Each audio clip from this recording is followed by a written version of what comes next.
செய்திகள் தொடர்கின்றன. கிருஷ்ணகிரி மாவட்டம் போச்சம்பள்ளி மற்றும் அதன் சுற்றுவட்டார பகுதிகளில் சரிவர மழைப்பொழிவு இல்லாததால் நிலக்கடலை விவசாயிகள் வேதனையடைந்துள்ளனர். இதுகுறித்த கூடுதல் விவரங்களை நமது செய்தியாளர் ரமேஷ் வழங்க கேட்கலாம்.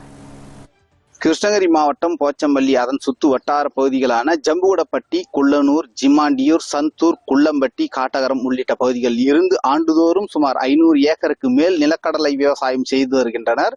இந்த ஆண்டு ஆனி பட்டத்தில் நிலக்கடலை பயிரிடும் சமயத்தில் மழை பொய்த்த காரணத்தால் பெரும்பாலானோர் நிலக்கடலை பயிரிடுவதை தவிர்த்திருக்கிறாங்க. இருப்பினும் சிலர் சொட்டு நீர் பாசனம் மூலமும் டிராக்டர் கொண்டு நீர் இறைத்தும் நிலக்கடலை பயிரிட்டு இருக்கிறாங்க. கடந்த ஆண்டை விட இந்த ஆண்டு நிலக்கடலை விலை கூடும் எனவும் இந்த ஆண்டு நிலக்கடலை விவசாயிகளுக்கு ஏமாற்றமே என தெரிவித்த காட்சிகளை தற்போது பார்க்கலாம். ஜம்புகுடப்பட்டி கிராமத்துல சுத்து வட்டார பகுதியில கிட்டத்தட்ட ஒரு 200 ஏக்கர் 300 ஏக்கர் எப்பயுமே கலக்கா போடுவாங்க. சுத்து வட்டாரம்னாக்க போச்சம்பள்ளி, புளியம்பட்டி, ஜம்புகுடப்பட்டி, சந்தூர், காட்டகரகாரம், அப்புறம் பாத்தீங்கன்னா மயிலம்பட்டி, வடசிகானூர், இந்த மாதிரி ஏரியாவிலலாம் நிறைய கலக்கா போடுவாங்க. இந்த வருஷம் வந்து பாத்தீங்கன்னா பருவம் வந்து காலநிலை மழை மாறி பெஞ்சதுனால அதிகமாக யாரும் கலக்கா பயிரிடல. இப்போ நான் சொன்ன கிராமத்துல எல்லாம் சுத்து வட்டாரத்தில் பார்த்தீங்கன்னா ஒரு 200 ஏக்கராவுக்கு மட்டும்தான் கலக்கா போட்டுக்குவாங்க. அதாவது அவங்க நல்ல விலை வைக்கணும்னு ஒரு எதிர்பார்க்குறோம். தண்ணி இல்லாதனால டிராக்டரில் கொண்டு வந்து தண்ணி விட்டும் கலக்கா போடுவாங்க. இந்த மாதிரி நிலைமையெல்லாம் ஏற்படுது. இப்போ வந்து ஒரு சில நாளில் மழை பெஞ்சதுனால கலக்கா வந்து பிடுங்குறாங்க, டிராக்டரில் விடாமல் பிடுங்குறாங்க. இந்த பகுதியில் வந்து ஆண்டுதோறும் வந்து கலக்கா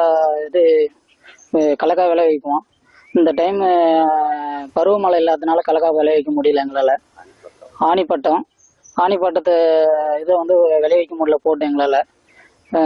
ஒரு சிலர் மக்கள் வந்து போட்டிருக்காங்க, தண்ணி எடுத்துகிட்டு போய் சொட்டு நீர் பாசனம் போட்டு விளைய வச்சுருக்காங்க. இந்த வருஷம் வந்து லாஸ் தான் எங்களுக்கு, கலக்கா விவசாயிங்களுக்கு லாஸ் தான். எங்கள் ஊரில் பார்த்தீங்கன்னா 200 ஏக்கராவுக்கு நிலக்கடலே போடுவாங்க. போன டைம் பார்த்தீங்கன்னா மழை பெய்யாதனால தண்ணி டேங்க்ல எடுத்து வந்து தண்ணி ஊற்றி தான் பிடுங்க வேண்டிய சூழ்நிலை. ஒரு டேங்க்கு வந்து 700 ரூபாய் கொடுத்து தண்ணி எடுத்து வந்து ஊற்றி தான் பிடிக்கணுங்க. இந்த டைம் பார்த்தீங்கன்னா மழை வந்து அடிக்கடி பேஞ்சிட்டே இருக்கிறது. ஓரளவுக்கு பரவாயில்ல, விளைச்சலும் பரவாயில்ல. ஆனால் மருந்து அடிக்கிறது, தண்ணி மருந்து போடுறோங்க. வருஷத்துக்கு பார்த்தீங்கன்னா 1.5 ஏக்கராவுக்கு வந்து 35,000 ஆகுது. இதனால வந்து வர்ண பகவானுக்கு தான் நன்றி சொல்லிக்கிறேன்.